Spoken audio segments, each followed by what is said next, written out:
Inovasi dalam energi terbarukan kini menjadi kunci untuk mengatasi tantangan perubahan iklim dan membangun masa depan yang lebih hijau. Dalam beberapa dekade terakhir, isu perubahan iklim dan dampak lingkungan dari penggunaan energi fosil telah menjadi perhatian global utama. Mengingat tantangan tersebut, inovasi dalam energi terbarukan telah muncul sebagai solusi membangun masa depan yang lebih hijau dan bersih. Telah hadir bersama kami di studio Bapak Eko Hari Aryadin, selaku Direktur Energia Prima Nusantara. Selamat siang, Pak. Selamat siang Mas Iya Yudi. Pak, ini saya tertarik sekali. Tadi saya baca banyak terkait dengan EPN atau Energia Prima Nusantara. Ya. Nah, kita melihat Indonesia itu begitu sangat potensial dengan energi terbarukan, mulai dari matahari, hidrogen, angin. Nah, sejauh ini bagaimana EPN menjawab beberapa tantangan terkait dengan energi terbarukan ini, Pak? Oke, makasih Mas Yudi ya. Jadi saya coba cerita dulu latar belakangnya.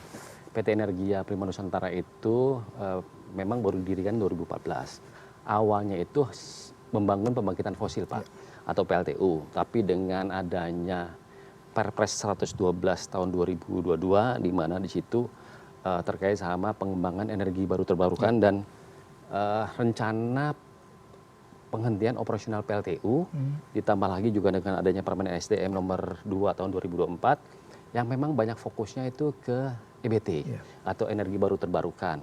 Plus holding kami, PT Asa Internasional maupun dari Jardin, itu juga mendorong kami coba masuk ke energi baru terbarukan. Nah, momentum tahun 2022 itu kita coba secara masif masuk ke energi baru terbarukan, khususnya di pembangkit listrik tenaga surya, pembangkit listrik tenaga hidro atau hidropower, kemudian kita juga masuk ke geothermal, termasuk kita juga masuk ke bioenergi atau waste to energy, jadi PLTS sampah. Gitu Pak, gambarannya. Betul, menarik sekali, banyak sekali ternyata diversifikasi energi yang sudah bisa di-develop dan juga bisa menjadi pilihan alternatif selain energi fosil. Nah ini menarik Pak, kalau kita bicara Indonesia sebagai negara tropis yang banyak sekali paparan sinar matahari. Saya baca tadi risetnya terkait dengan potensi energi surya di Indonesia ini mencapai 3.294.000,4 GWP ya Pak ya. Dan tapi sayangnya tidak terlalu maksimal dipergunakan. Nah, bagaimana EPN menjawab tantangan ini Pak untuk kembali meningkatkan energi terbarukan yang ramah lingkungan menggunakan potensi surya Indonesia ini Pak? Pembangkit listrik tenaga surya itu memang salah satu secara RUPTL 2025 sampai 2034 itu porsinya sangat besar. Itu 17,1 gigawatt peak porsinya. Nah, cuma memang challenging dalam implementasinya cukup banyak. Kalau kita ngomong pembangkit listrik tenaga surya itu ada konsep on grid sama off grid. On grid itu berarti interkoneksi sama PLN. Nah, kalau interkoneksi sama PLN itu ada regulasi yang mengatur, yaitu Permen SDM nomor 2 2024, di mana di situ diatur tergantung dari kuota. Jadi pada saat kita mau implementasi PLTS rooftop, kalau kuotanya tidak terpenuhi kita nggak bisa. Jadi ada regulasi yang tidak bisa memaksimalkan kita implementasi dari sisi pembangkit listrik tenaga surya untuk yang rooftop. Tapi off grid, kalau off grid itu banyak kita coba masuk ke area-area yang remote. Remote desa-desa terpencil maupun tambang-tambang yang memang belum dilistriki sama PLN, itu potensinya cukup besar. Ya, lahannya cukup luas. Nah, tinggal masalahnya kesiapan dari si off-takernya. Gitu. Kalau ininya luas Pak, banyak. Kalau kita ngomong pembangkit listrik tenaga surya itu di Indonesia itu kita lihat dari koefisien faktor. Nah, koefisien faktornya itu cukup bagus. Rata-rata main di atas 12% CF-nya gitu. Nah, itu cukup bagus kecuali di daerah-daerah mungkin di Kalimantan yang kalau kita lihat dari petanya itu masih hijau itu kurang. Tapi kalau udah kuning sama merah itu CF-nya berarti bagus. Potensinya besar Pak. Cuma tadi Pak, satu kalau untuk yang rooftop kita harus mengikuti dari sisi Permen SDM nomor 2 tahun 2024, di mana kalau kita maksimalkan kotanya juga terbatas. Ya, contoh per Juli kemarin itu sudah ada mulai tahun ini sih ya, perizinan terkait sama pembangkitan listrik tenaga surya untuk yang rooftop. Untuk area-area tertentu ternyata kotanya terbatas, padahal yang pengen implementasi itu sangat banyak, sehingga kita harus waiting list dan harus nunggu tahun depan yang rooftop. Itu Pak, jadi kembali lagi Pak, challengingnya itu pasti yang namanya transisi energi itu akan sangat related dengan kebijakan dari regulator. Baik, selain dengan adanya support kebijakan pemerintah yang memberikan dukungan terhadap energi terbarukan, Betul. apakah ada solusi lain mungkin bekerja sama dengan pihak swasta untuk mendapatkan pendanaan, mempermudah pembangunan infrastruktur, terutama di daerah-daerah terpencil, Pak? Kalau ngomong konteksnya tadi pembangkit listrik tenaga surya untuk yang off grid, kami coba berinisiatif karena ini tidak terkait sama perizinan PLN, kami berinisiatif coba mengapproach karena ini konteksnya business to business, kita coba mengapproach mining Pak. Mining selama ini mungkin power source-nya itu dari genset, kita coba memberikan solusi, kita pakai yang namanya PLTS hybrid plus baterai energi storage Pak. Itu yang kita dorong ya. Selama ini untuk financing, kalau untuk yang konteksnya PLTS, kita pakai internal equity. Tapi kalau untuk yang pembangkit listrik tenaga hidro atau hydropower, itu kan IPP konteksnya. Kita baru pakai itu Pak, Green Fund. Baik. Green Fund, cuma Green Fund di Indonesia itu kan harus terakreditasi. Ya, selama ini yang kami tahu itu kami sudah jajakin sama salah satu provider yang memang sudah Green Climate Fund gitu Pak. Baik, Pak, kita bergeser ke energi geothermal. Indonesia ini memiliki 40% ya potensi geothermal dunia. Datanya tadi ada 23.965,5 megawatt. Tapi sayangnya baru dimaksimalkan kurang lebih 11%. Sebenarnya tantangannya seperti apa dan bagaimana IPN melihat ini sebagai potensi yang menarik bisa didevelop, Pak? Kalau tantangan ya, geothermal itu kan sesuatu yang ada di dalam bumi. Ya, contoh di tempat kami itu yang di Supreme Energy yang di Rantau Dedap, itu kedalaman dari feed zone-nya atau sumurnya itu 2 km Pak, atau 2000 meter. Nah, kenapa tidak banyak yang masuk ke geothermal? Karena investasinya sangat besar Pak. Satu pengeboran itu butuh biaya itu jutaan dolar gitu ya. Dan itu juga sesuatu yang mungkin tidak bisa kita prediksi. Berapa kapasitas yang bisa kita bangun di sana. Nah, khusus untuk yang EPN, kami sudah berkolaborasi juga dengan Supreme Energy Sriwijaya dan juga ada beberapa partner yang lain. Kita juga melakukan yang namanya pengelolaan geothermal di Supreme Energy Rantau Dedap Pak. Kapasitasnya 91 megawatt gitu ya. Dan untuk ke depan dari sisi EPN Pak ya, kita hanya fokus ekspansi peningkatan kapasiti dari yang ada. Oke, yang sudah existing. Yang sudah existing. Ada berapa banyak Bapak yang sudah existing? Satu Pak. Yang satu. Satu aja. Itu kapasitas 91 megawatt. Opportunity kita mau coba nambah lagi dengan lokasi yang ada di sekitar situ supaya kapasitasnya bisa naik. Tapi kalau ekspansi ke tempat yang lain kayaknya kita enggak Pak.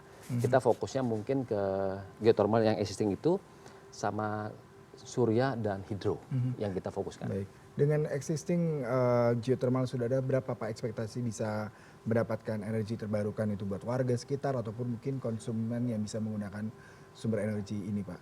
Ini konteksnya IPP Pak, Independent Power Producer. Jadi listrik yang dibangkitkan itu dijual ke PLN Pak. Oh baik. Nah dari PLN itu nanti masuk ke area sekitar maupun ke backbone yang bisa masuk ke Sumatera keseluruhan. Jadi cukup besar untuk wilayah cukup besar, Sumatera Pak. Bisa meng-cover bahkan ya Pak? Sumatera itu kalau cuma 91 kurang. Cuma memang di beberapa Sumatera itu ada beberapa lokasi baik geothermal maupun pembangkit listrik tenaga air yang kapasitas big itu cukup besar Pak. Ya. Nah ini menarik kalau kita bicara mengenai Indonesia Pak ya, banyak sekali remote area, Bapak tadi katakan, begitupun juga saya tadi membaca dari Kementerian SDM bahwasanya hingga November 2024 kemarin Pak ada 86 desa yang belum memiliki akses listrik ya Pak ya. Dan mereka sebenarnya bisa mendapatkan potensi dengan air dari sungai karena ini merupakan adalah teknologi mini hydro atau PLTMH. Apakah ini juga bagian dari bagaimana nanti EPN kedepannya juga melihat potensi ini Pak? Memang kalau dilihat dari data SDM, memang banyak desa-desa itu akhirnya karena dia remote dan tidak bisa dilistriki sama PLN, mereka biasanya mandiri membangun energinya sendiri Pak. Nah, rata-rata di desa kita itu potensi sungainya cukup bagus, debitnya mungkin cukup lumayan, sehingga mereka itu membangun yang namanya itu mikrohidro Pak. Mikrohidro itu kelasnya itu yang di bawah 2 sampai 1 megawatt lah. Mereka bangun sendiri untuk kemampuan lampu-lampu itu mungkin cukup Pak ya. Tapi kalau kami di PT Energia Prima Nusantara itu memang konteksnya itu adalah bagaimana kami coba membantu pemerintah untuk mendukung net zero emission tahun 2060 dengan membangun pembangkit-pembangkit EBT gitu ya, di mana pembangkit-pembangkit EBT itu menjadi IPP yang akan dikoneksikan ke PLN. Dan bisa menyalurkan energi sehingga masyarakat juga lebih banyak bisa Betul, memanfaatkan betul. hasil dari bumi maupun Betul. beberapa teknologi terbarukan yang Ya, lain. ya. Nah Pak, ini terakhir Pak, PT Energia Prima Nusantara IPN, anak perusahaan dari PT United Tractor Pak ya, betul sekali, mengembangkan bahan bakar hidrogen untuk dump truck. Dan rencananya pada tahun 2026 akan diimplementasikan begitu Bapak. Adakah perkembangan terkait ini Pak, seperti apa Pak? Saat ini sebenarnya masih riset and development Iya. di kami ya. Kami memfollow apa yang menjadi strategi inovasi dari holding ya, Iya. baik PT United Tractors maupun PT Pama Persada Nusantara. Jadi memang kami punya pembangkit listrik tenaga uap Pak. Kita punya power berlebih, nah itu dimanfaatkan coba membuat yang namanya hydrogen fuel. Ya hydrogen fuel dengan alat elektrolisa, nanti off takernya itu dump truck Pak, dump truck. Nah so far sih secara alat elektrolisanya kami sudah FAT, dump trucknya baru tahun depan Pak. Ya. Baru tahun depan, nanti konsepnya bisa pakai metode fuel cell maupun internal combustion Pak. Itu yang lagi kita pelajari. Tujuannya apa? Sebagai mining kontraktor, PT Pama Persada yang menjadi holding kami, itu kan fuel consumption-nya besar Pak. Yeah. Dengan adanya tadi inovasi teknologi dengan hydrogen fuel, jadi memanfaatkan air yang ada di sekitar itu supaya nanti bisa menjadi bahan bakar dari si alat tersebut Pak. Sehingga apa? Fuel consumption-nya turun dari sisi penggunaan diesel engine-nya, kemudian CO2 reduction-nya juga akan turun. Nah, Ini butuh investasi besar nggak Pak untuk hydro teknologi ini Pak? hidrogen teknologi ini cukup besar Pak. Masih teknologi ini masih teknologi yang belum common, Yeah. masih belum common. Jadi memang riset development-nya juga butuh biaya yang besar. Tapi tidak menutup kemungkinan akan bisa menjadi sebuah alternatif energi lain selain mungkin surya. Suatu dan waktu geothermal. pasti akan menjadi suatu yang necessary. Nah, karena hidrogen itu atau air itu kan di mana-mana ada Pak. Nah itu yang dimanfaatkan nanti sebagai bahan bakar Pak. Nah, tapi saat ini memang teknologinya masih mahal. Ya. Tapi suatu waktu sama seperti pembangkit listrik tenaga surya Pak. Awalnya solar panel itu mahal Pak. Betul. Tapi dengan banyaknya orang yang pengen masuk ke energi baru terbarukan, harganya makin turun. Baik. Nah, dari sisi EPN kita coba melihat opportunity, kita harus sudah siap walaupun itu belum masuk trennya. Wah itu menarik sekali karena perlu riset development, Betul. perlu eksplorasi dan mencari kemungkinan-kemungkinan Betul. energi hijau lain yang bisa menjadi potensi energi yang bisa digunakan selain energi Ya. fosil yang pastinya lambat laun akan habis dan Ya. juga menimbulkan polusi lingkungan dan Betul. dampak lain dari Ya. penggunaan energi fosil. Poinnya di grup kami Pak, Iya, Pak. kita mendukung yang namanya net zero emission Baik. dari pemerintah di 2060. Nah, kalau kita staging atau kita leverage aktivitinya apa? Salah satunya itu adalah bagaimana kita membangun yang namanya green energy. Ya, supaya Baik. nanti GHG reduction-nya itu bisa turun dan itu bisa membantu untuk menurunkan yang saat ini menjadi climate change Tadi. itu. Baik, Pak Eko, sayang sekali waktunya terbatas. Terima Tapi kasih. sangat banyak sekali insight terkait dengan energi baru terbarukan yang menjadi sebuah keniscayaan sebagai energi baru yang bisa memberikan manfaat bagi lingkungan dan juga Amin. kita dan mengurangi dampak ke lingkungan terutama akibat climate change saat Betul. ini salah satunya hujan yang kadang-kadang terjadi di musim Betul. kemarau seperti bulan Juli ini Betul. ya. Terima kasih Pak Eko atas Sama-sama, Mas perbincangannya. Yudi. Sehat selalu Bapak. Selamat